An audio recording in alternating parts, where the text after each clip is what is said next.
शाक्नोति हैवयः सोढुं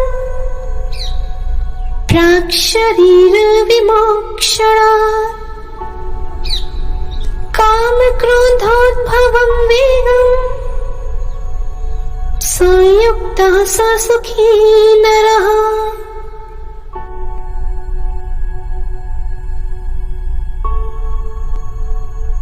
जो ज्ञानी मनुष्य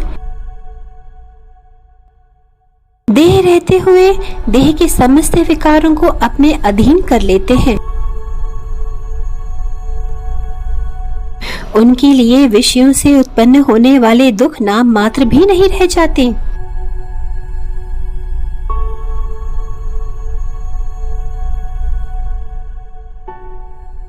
जो लोग बाह्य विषयों के नाम तक नहीं जानते,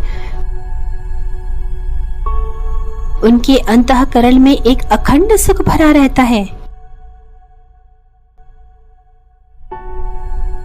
क्योंकि उनको ब्रह्म सुख का अनुभव है।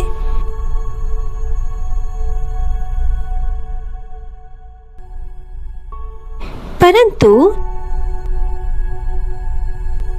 इस सुख का भोग करने का ढंग कुछ निराला ही है।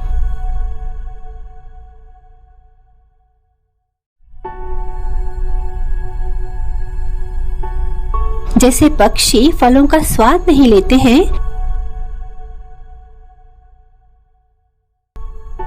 वैसे ही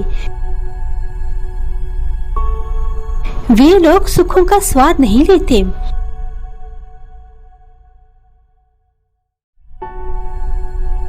वे लोग उस सुख का भोग करते हुए भी अपने भोक्तृत्व भाव को विसराए रहते हैं।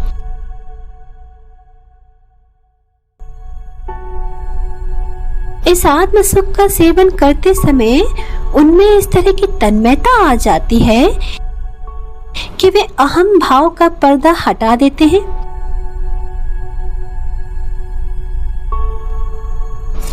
और तब उनकी वह तन्मयता उनके साथ ऐसा दृढ़ आलिंगन करती है कि वह आलिंगन होते ही जीवात्मा ठीक वैसे ही परमात्मा के साथ एकदम एकाकार हो जाता है जैसे जल के साथ जल मिलकर एकाकार हो जाता है।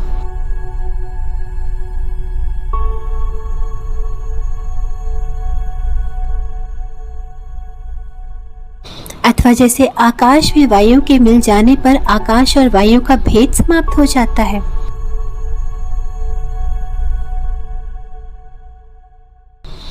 तब ऐसी अवस्था में स्वरूप से केवल ब्रह्म सुख शेष रहता है।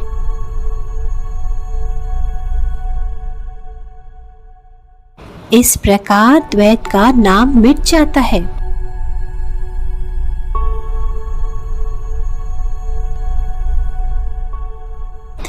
अब यदि यह कहा जाए कि उस समय एकमात्र एकता ही शेष रहती है, तो भी उस एकता का ज्ञान कराने वाला साक्षी ही नहीं रह जाता, तो ऐसी अवस्था में साक्षी भी कौन रहा?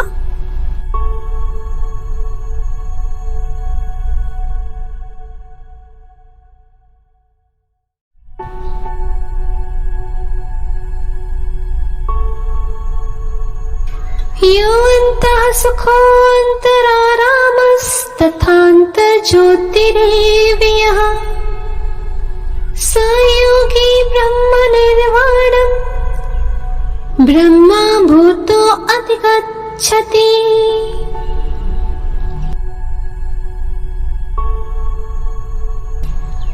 लभन्ते ब्रह्मनिर्वाणं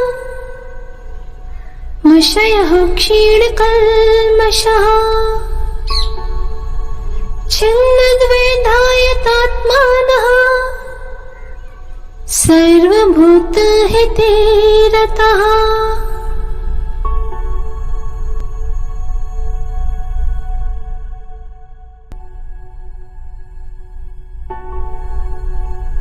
पीछे का यह सब रहने दें।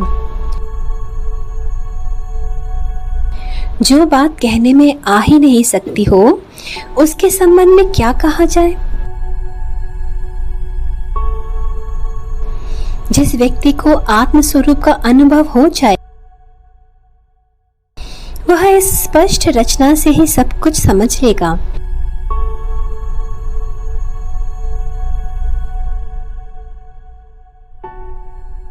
आत्माराम मनुष्य को ही इसका अनुभव होगा।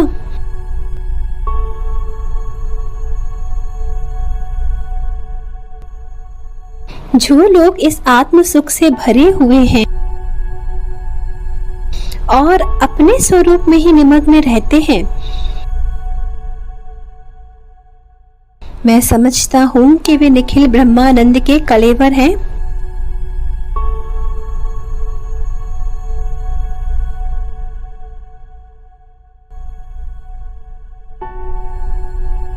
उसी आनंद के स्वरूप सुख के अंकुर अथवा महाबोध ने अपने लिए मंदिर बनाया है।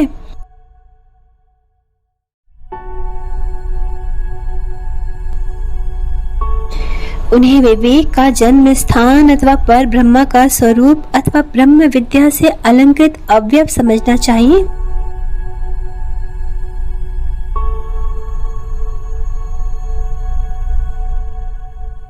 उन्हें सत्वगुण की सात्विकता या चैतन्य के अवयव जानना चाहिए।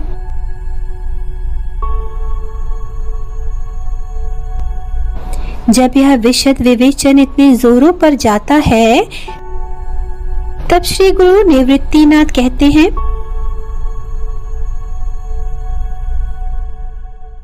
बहुत हुआ, अब रहने दो।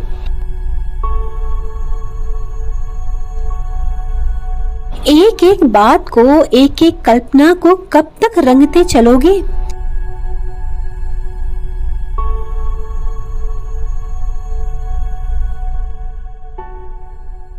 तुम तो संतों की स्तुति में इतना खो जाते हो कि फिर तुम्हें कथा प्रसंग का स्मरण भी नहीं रह जाता।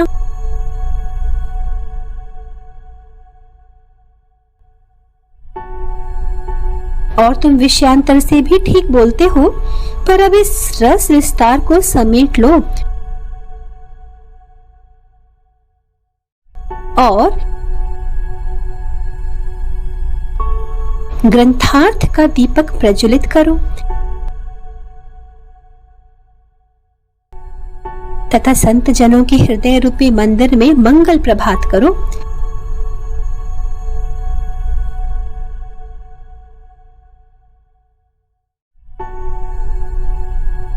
गुरु श्रेष्ठ श्री निवृत्तिनाथ का यह अभिप्राय समझकर मैं ज्ञानदेव कहता हूँ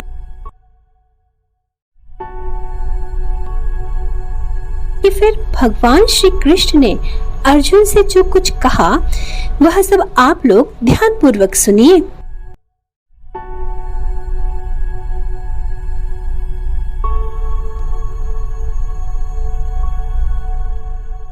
श्री कृष्ण ने कहा,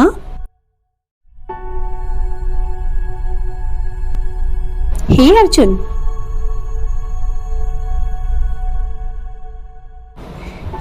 जिन लोगों को अनंत सुख के अगाध दह का तल प्राप्त हो जाता है,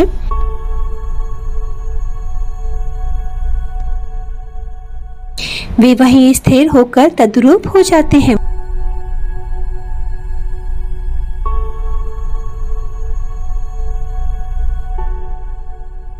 अथवा जो लोग आत्मज्ञान के विशुद्ध प्रकाश के सहयोग से सारा संसार अपनी ही आत्मा में देखते हैं, उन्हें शरीरधारी ब्रह्मा कहने में कोई हानि नहीं है।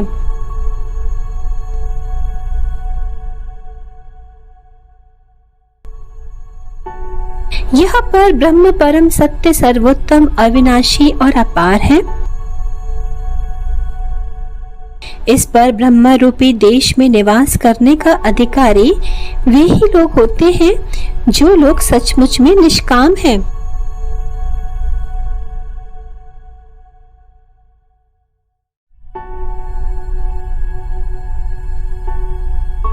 यह केवल महर्षियों के लिए सुरक्षित है।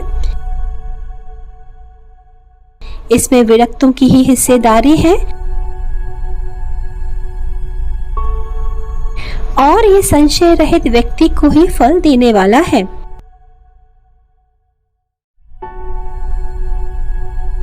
इसके अभ्युदय का कभी अवसान नहीं होता।